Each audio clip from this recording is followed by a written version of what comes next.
नमस्कार दोस्तों, मेरा नाम है सोनू और आज का हमारा जो वीडियो है इसमें हम HTML की मोस्ट इंपॉर्टेंट क्वेश्चन यहाँ पे करने वाले हैं। तो चलिए शुरू करते हैं वीडियो को बिना ज़्यादा समय लिए। तो सबसे पहला तो सवाल आप देख ही सकते हो, what does HTML stand for. तो HTML की फुल फॉर्म क्या होती है? HTML की फुल फॉर्म होती है हाइपर टेक्स्ट मार्कअप लैंग्वेज, जो कि ऑप्शन सी यहाँ पर आपका सही है। दूसरा सवाल है who is making the web standard, यानी कि इंटरनेट पे जो स्टैंडर्ड होते हैं, वेब स्टैंडर्ड होते हैं, उनको कौन बनाता है? तो उनको बनाते हैं वर्ल्ड वाइड वेब कंसोर्शियम, जो कि ऑप्शन डी यहाँ पर आपका सही है।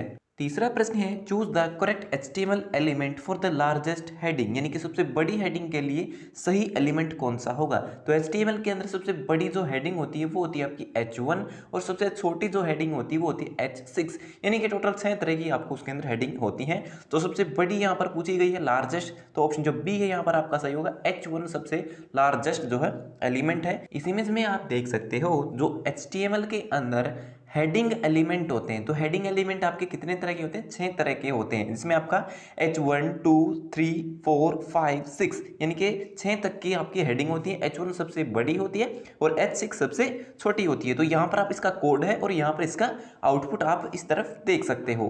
चौथा प्रश्न है what is the correct HTML element for inserting a line break, यानी कि आपके HTML डॉक्यूमेंट के अंदर लाइन ब्रेक देने के लिए हम किस HTML एलिमेंट या फिर किस HTML टैग का इस्तेमाल करते हैं? तो उसके लिए हम BR का इस्तेमाल करते हैं। BR का मतलब होता है ब्रेक रो, यानी कि जैसे हम MS वर्ड के अंदर काम कर रहे होते हैं तो कोई लाइन लिखने के बाद जब हम एंटर बटन प्रेस करते हैं तो हमारा जो कर्सर होता है वो अगली लाइन में चला जाता है।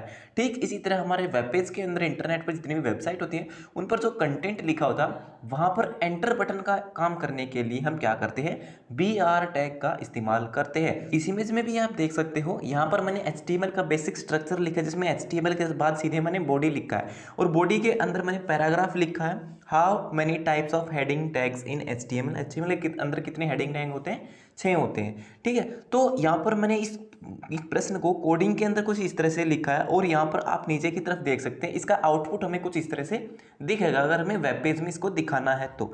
ठीक है, तो यहाँ पर आपने देखा मैंने पूरी लाइन लिखी how many types of heading tags in HTML और उसके बाद लिखा BR यानी कि ये एंटर बटन का काम करेगा और इसके बाद ये लाइन खत्म हो जाएगी और हमारा कर्सर अगली लाइन से लिखना शुरू होगा। उसके बाद मैंने ऑप्शन ए लिखा जिसमें 1 है और फिर से हमें ऑप्शन बी लिखने के लिए अगली लाइन में जाना था, तो उसके लिए हमें फिर से क्या किया? BR टैग का यूज किया। तो इसका इस तरह से हम इसका इस्तेमाल करते हैं और BR जो टैग होता है वो क्या करता है? एलिमेंट वो एंटर बटन का काम करता है। पांचवा प्रश्न है what is the correct HTML for adding a background colour, यानी कि HTML का जो आपका डॉक्यूमेंट है उसके अंदर अगर आपको बैकग्राउंड कलर लगाना है, ठीक है, वेबसाइट के अंदर बैकग्राउंड में पीछे की तरफ आपको कलर लगाना टेक्स्ट के, तो वो आप कैसे करेंगे? वो आप किस एलिमेंट का यूज करके करेंगे? तो उसके लिए सिंपल जो बॉडी टैग होता है हमारा, उसकी एक प्रॉपर्टी होती है, उसकी एट्रीब्यूट होता है, सॉरी उसका एक एट्रीब्यूट होता है BG कलर, उसका इस्तेमाल करके हम कर सकते हैं। बट यहाँ पर किसी में भी BG कलर नहीं दिया हुआ है, तो इस समय हम क्या करेंगे? इस समय हम क्या करेंगे? यहाँ पर हम जो है CSS एलिमेंट का भी यूज कर सकते हैं। तो ऑप्शन जो बी है यहाँ पर आपका सही है। बॉडी टैग के अंदर हम क्या करेंगे? CSS को अप्लाई करेंगे। CSS का एलिमेंट है स्टाइल और स्टाइल के अंदर हमने लिखा क्या? प्रॉपर्टी क्या है हमारी? Background colour. ठीक है, ये हमारी प्रॉपर्टी है बैकग्राउंड कलर और इसकी वैल्यू क्या है? येलो, ये पीले रंग की है, रेड कलर की है, ब्लू कलर की। तो यहाँ पे हम कलर लिख सकते हैं। ठीक है, और ये कलर जहाँ पे लिखे जाएंगे ये हमारी वैल्यू है और जो CSS का जो स्टाइल है उसके बाद जो हम लिखते हैं ये क्या है हमारी? ये हमारी CSS की प्रॉपर्टी है। तो इसका इस्तेमाल करके भी हम जो बैकग्राउंड कलर दे सकते हैं। तो ऑप्शन जो बी है यहाँ पर आपका सही है। इस इमेज में आप देख सकते हो यहाँ पर मैंने फिर से वही कोड लिख दिया है, जिसमें आप देख सकते हो बॉडी टैग के अंदर मैंने क्या किया? मैंने जो अभी अभी आपसे क्वेश्चन पूछा गया था कि बैकग्राउंड कलर हम कैसे कर सकते हैं, तो बैकग्राउंड कलर के लिए मैंने क्या किया? इस पर CSS अप्लाई की, स्टाइल लिखा, स्टाइल के बाद मैंने प्रॉपर्टी लिखी बैकग्राउंड कलर और उसकी वैल्यू थी येलो। ठीक है, इससे क्या होगा? इससे हमारा जो टेक्स्ट है या नीचे की तरफ आप देख सकते हो जो टेक्स्ट है वो आउटपुट में उनका बैकग्राउंड कलर येलो यानी कि पीले रंग का हो जाएगा। ठीक है, मैंने आपने देखा था पहले जो कोड था सेम कोड है, बस इसके अंदर क्या किया? इसका बॉडी टैग के अंदर मैंने CSS अप्लाई कर दी, इसका बैकग्राउंड कलर चेंज कर दिया है। अगर आप किसी कॉम्पिटिटिव एग्जाम की तैयारी कर रहे हैं और अभी तक आपको कंप्यूटर की बेस्ट बुक नहीं मिली है, तो आज की इस वीडियो में हम आपके लिए लेके आए हैं एक ऐसी ई बुक जिसको पढ़ने के बाद आप किसी भी एग्जाम में आने वाले कंप्यूटर के सभी प्रश्नों को सॉल्व कर सकते हो। अब तक हजारों स्टूडेंट्स इस ई बुक का फायदा उठा चुके हैं। ये ई बुक कवर करती है SSC, CGL, CHSL, railway, bank, DRDO, IT, copper training officer, data entry operator और अन्य सभी जनरल कॉम्पिटिटिव एग्जाम एग्जाम्स को, क्योंकि इस ई बुक में आपको मिलता है 7000 प्लस क्वेश्चंस का कलेक्शन, जो कि पुराने कॉम्पिटिटिव एग्जाम्स के क्वेश्चन पेपर से लिए गए हैं। इसमें सभी प्रश्नों को टॉपिक वाइज दिया गया है। पूरे इंटरनेट पर आपको किसी भी अन्य बुक में इतने सारे टॉपिक्स एक साथ देखने को नहीं मिलेंगे। इस ई बुक से आप कम समय में अच्छी तैयारी कर सकते हो। तो देर किस बात की है, अभी चाहिए इस वीडियो की डिस्क्रिप्शन में और पाइए इस ई बुक को बहुत ही अफोर्डेबल प्राइसेस में और निश्चित कीजिए अपनी सफलता को। छठा प्रश्न है, choose the correct HTML element to define important text. ठीक है, तो इंपॉर्टेंट जो टेक्स्ट होते हैं उनको डिफाइन करने के लिए, उनका पता लगाने के लिए हम किस HTML एलिमेंट का यूज करते हैं। तो उसके लिए हम किसका यूज करते हैं, उसके लिए हम स्ट्रॉन्ग टैग का यूज करते हैं या फिर स्ट्रॉन्ग एलिमेंट का यूज करते हैं। ठीक है, तो यहाँ पे एक बात आपको बता देता हूं कि बी टैग और स्ट्रॉन्ग टैग दोनों का एक ही काम होता है, बस इनका नाम अलग अलग होता है। ठीक है, बी टैग से हम क्या कर सकते हैं, हमारे टेक्स्ट को बोल्ड कर सकते हैं, और स्ट्रॉन्ग टैग से हम क्या कर सकते हैं, उससे भी हमारे टेक्स्ट को बोल्ड ही कर सकते हैं। बस इसका जो नाम है वो बुक्स में अलग अलग है, इनकी डेफिनेशन अलग अलग है, लेकिन इनका काम एक ही होता है। इस इमेज में यहाँ पर आप फिर से देख सकते हो HTML, उसके बाद पैराग्राफ शुरू किया, और उसके बाद मैंने क्या किया, यहाँ पर कोडिंग की तरफ देखिए, मैंने बी टैग का यूज किया, यानी कि इसको बोल्ड कर दिया। How many types of heading tags in HTML, इनको मैंने बोल्ड कर दिया बी टैग का यूज करके। ठीक है, उसके बाद मैंने क्या किया, option A as it is लिख दिया, ऑप्शन बी लिख दिया, उसके बाद ऑप्शन जो सी था यानी कि जो आंसर था उसको मैंने क्या किया, फिर से बोल्ड कर दिया, यानी कि वहां पर मैंने बी के स्थान पर स्ट्रॉन्ग टैग का यूज किया। ठीक है, तो ऑप्शन जो सी है वो भी बोल्ड हो गया, और इस प्रश्न का जो क्वेश्चन था वो भी बोल्ड हो गया। तो बी टैग और स्ट्रॉन्ग टैग काम एक ही करते हैं, बस इनका इस्तेमाल करने का तरीका अलग अलग तरीके से लिख करके हम इनका यूज कर सकते हैं। सातवां प्रश्न है, choose the correct HTML element to define emphasised text. अब एम्फेसाइज्ड टेक्स्ट क्या होते हैं, तो एम्फेसाइज का मतलब होता है इटैलिक करना। ठीक है, आपने देखा होगा MS वर्ड के अंदर बोल्ड, इटैलिक, अंडरलाइन होते हैं। तो इटैलिक में क्या होता है, आपके जो टेक्स्ट होते हैं वो तिरछे हो जाते हैं, टेढ़े हो जाते हैं। ठीक है, तो यहाँ पर पूछा गया है कि हमारे जो टेक्स्ट उनको इटैलिक करने के लिए हम किसका यूज करेंगे।